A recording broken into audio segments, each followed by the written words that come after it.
Хүүхэд онцгой цор ганц. Тэд өөрсдийн гэсэн онцлог шин чанартай.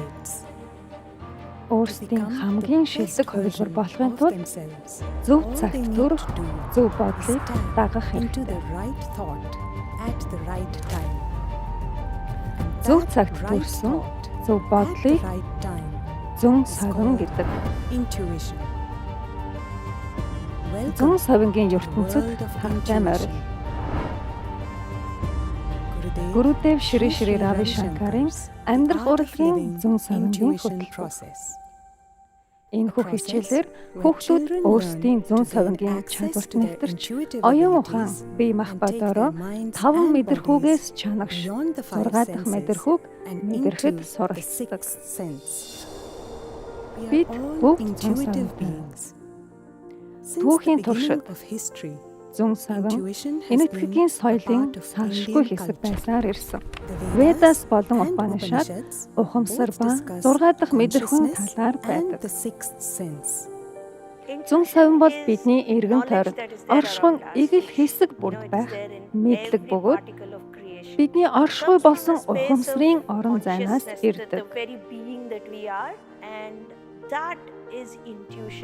Амьдрах урлагийн зүүн совингийн хичээл таны хүүхдэд тулгарсан саад бэрхшээлээ давахдаа өөрийн дотоодод харах, төрлөх мэрэгэн ухаанаар шийдвэр гаргах чадварыг сургадаг. Зүүн совингийнх ойлголт үнэхээр гайхалтай. Амьдрах урлагаа санал болгож буй зүүн совингийн хичээлийн талаар сонсоод үнэхээр баярлж хүүхдэд энд сургахыг хүссэн. Хүүхдүүд өсөж томорхын хэрээр амьдралын шат бүрд шийдвэр гаргах хэрэгтэй болно. Эдгээр үед зүүн совин 6 дахь мэдрэхүй зөв шийдвэр гаргахад нь туслана. Хичээлийг бага насны хүүхдүүдэд зориулсан. Учир нь тэдний оюун санаа сэргэг, цэвэр ариун бөгөөд зүүн совин төрөх болоод мэдрэмжээ дагах төрлөх чадвар нь илүү байдаг.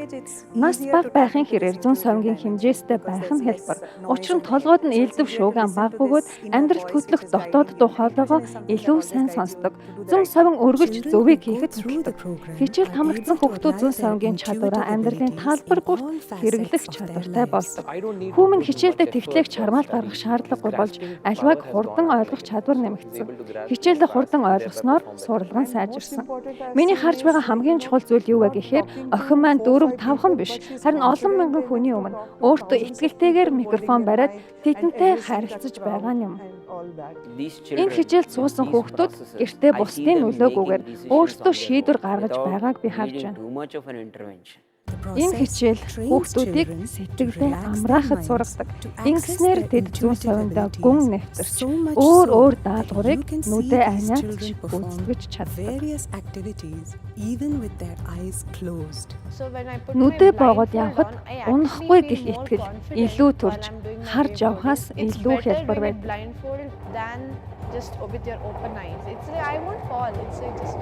Нүд аниатай хэрн уншиж, өнгийг таньж, хэн нэгний зурсныг дуурайн зурж чадаад байхаар хүүхдүүд 6 дахь мэдрэхүй бодит бөгөөд өөрт нь үйлчилж байгааг ойлгож эхэлдэг.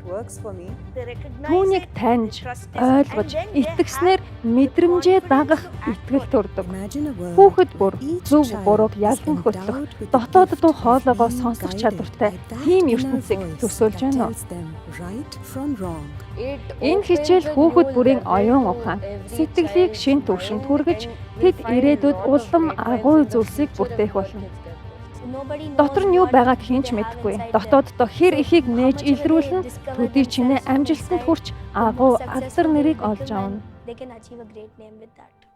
Дэлхийн ертөнц технологийн дэвшилд хүрсэн ч юуг орхигдуулсан нь ухамсарын дэвшил. Та материалын ертөнцийн технологиг хөгжүүлсэн. Харин одоо дотоод чадварын өөрийн ухамсарын технологиг хөгжүүлэх хэрэгтэй. Бид үүнд л чиглэж байгаа. Хүүхдээ зүүн совингийн ертөнцтэй танилцуулж, тэднийг сэрсэн ухамсарт үедээ нэгтгэх цаг болно. Энэ бол амьдрах урлагийн зүүн совингийн хөтөлбөр.